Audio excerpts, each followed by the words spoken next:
Assalamualaikum warahmatullahi wabarakatuh. Saya Haji Wiratama Mukti. Di sini kita akan bincang-bincang santai bersama narasumber kita nanti.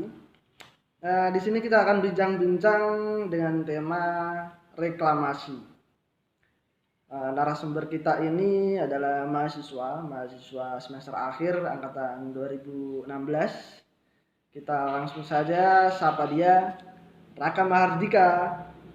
Iya, terima kasih Mas Haji. Perkenalkan, nama saya Raka Mardika. Kali ini saya akan berbincang-bincang santai dengan Saudara Aji, atau biasa kita kenal dengan Mas Aji Wiratama Mukti. Mungkin dari perbincangan kita kali ini kita akan membahas tentang reklamasi, dan juga mungkin hanya seperti itu. Jadi bisa kita langsung lempar ke Mas Aji tentang pertanyaan-pertanyaan yang berhubungan dengan reklamasi. Pertanyaan pertama untuk Mas Raka ya. Apa sih pengertian dari reklamasi? Lalu apa sih tujuan dari reklamasi itu sendiri? Ya, kali ini saya akan menjawab pertanyaan pertama dari Mas Aji, yaitu tentang pengertian reklamasi dan juga tujuan reklamasi. Baiklah, yang pertama yaitu pengertian reklamasi. Pengertian reklamasi yaitu kegiatan penimbunan suatu areal dalam skala relatif luas sehingga sangat luas di daratan ataupun areal perairan untuk rencana tertentu. Ya, mungkin pengertian dari reklamasi bisa dibilang seperti itu, dan juga ada tujuan dari kegiatan reklamasi juga. Untuk tujuan dari reklamasi yakni membuat kawasan yang berair yang rusak atau belum dimanfaatkan menjadi kawasan baru yang lebih baik dan bermanfaat untuk segala keperluan ekonomi. Areal daratan baru tersebut dapat digunakan untuk permukiman, perindustrian, bisnis, dan pertokoan, pelabuhan udara, perkotaan, pertanian, dan juga lain masih banyak. Kawasan pengelolaan limbah dan lingkungan terpadu serta dapat dijadikan sebagai tanggul perlindungan daratan lama dari ancaman abrasi atau menjadi kawasan wisata terpadu.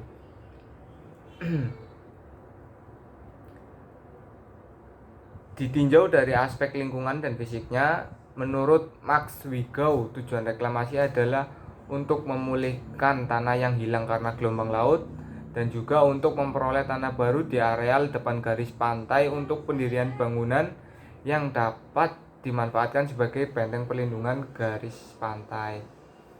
Ya, mungkin pengertian dan juga tujuan dari reklamasi bisa dibilang seperti itu, Mas Haji. Itu adalah pengertian dari reklamasi dan tujuannya ya.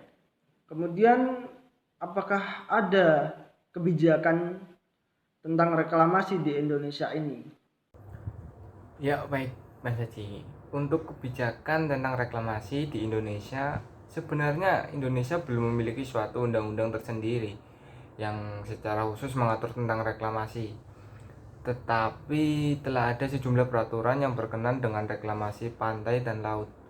Walaupun secara parsial peraturan-peraturan tersebut masih mencakup seperti pasal 34 Undang-Undang Nomor 27 Tahun 2007 tentang pengelolaan wilayah pesisir dan pulau-pulau kecil. Melalui pasal ini diberikan seperti kepastian hukum terhadap pelaksana reklamasi pantai, yaitu merupakan reklamasi pranata hukum yang sah, walaupun harus dengan memperhatikan sejumlah syarat.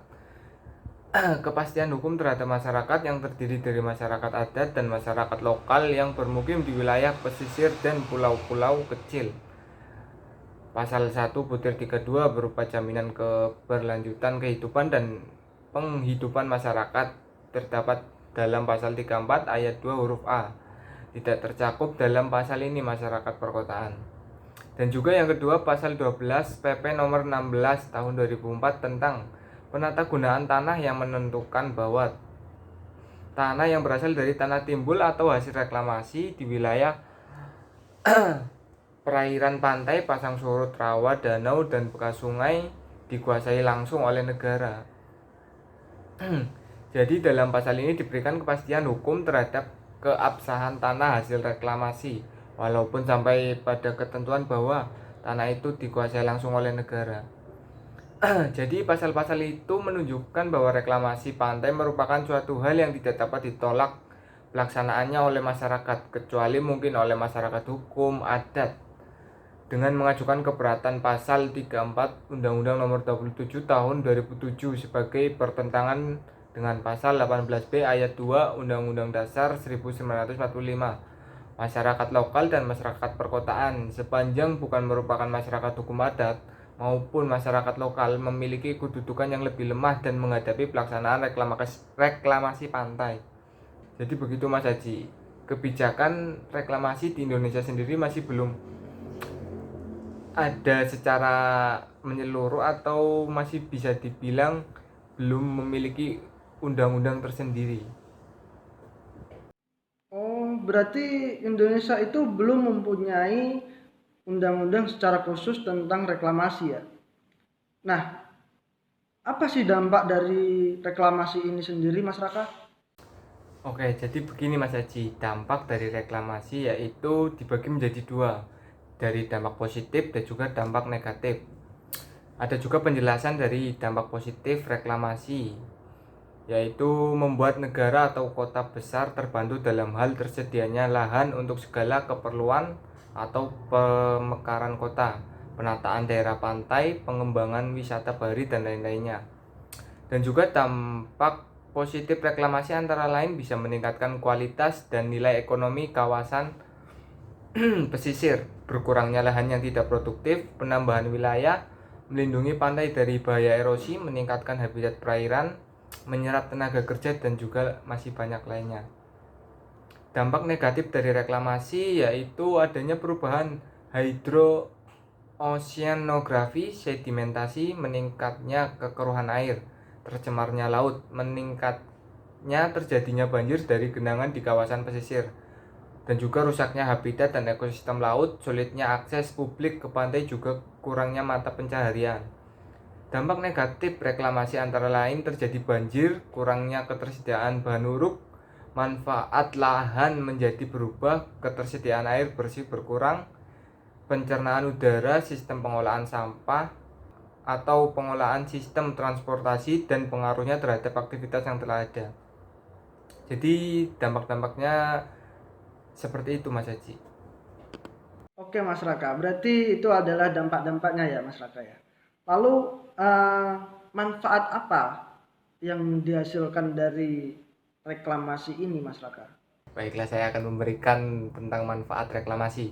Seperti satu, untuk negara atau kota besar dengan kepadatan penduduk yang tinggi, reklamasi bisa dimanfaatkan untuk menyelesaikan masalah keterbatasan lahan dengan membuat bangunan lahan permukiman yang baru dengan mendapatkan tanah tanpa melakukan penggusuran penduduk. Dan juga kedua, membuat kawasan berair atau lahan tambang yang rusak atau tidak bermanfaat menjadi lebih baik dengan memanfaatkannya untuk lahan pemukiman, industri, bisnis, dan juga pertokoan. Bisa juga pertanian dan juga objek wisata. Daerah yang direklamasi menjadi terlindung dan dari erosi karena konstruksi pengaman telah disiapkan sekuat mungkin untuk dapat menahan ombak.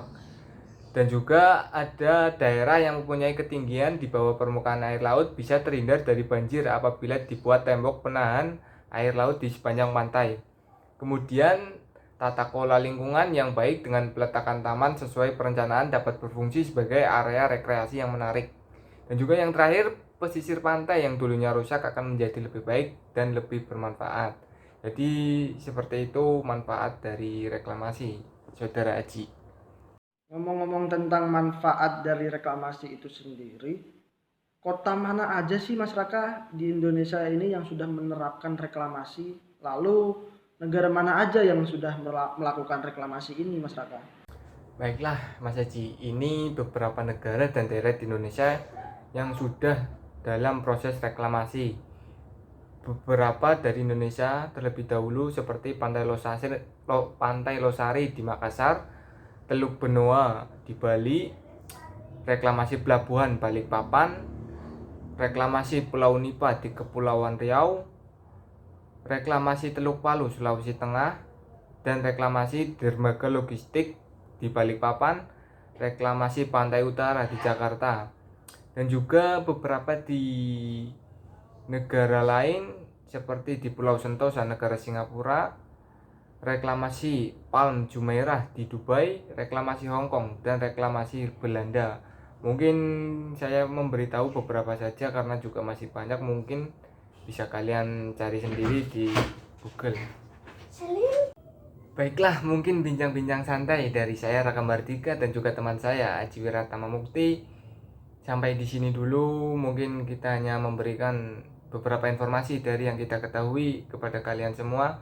Jadi terima kasih dan juga mohon maaf bila ada salah. Oke, itulah bincang-bincang santai kita bersama narasumber kita yaitu Mas Raka Mahardika tentang reklamasi. Mungkin itu saja yang dapat kami sampaikan. Mohon maaf kurang lebihnya. Wassalamualaikum warahmatullahi wabarakatuh.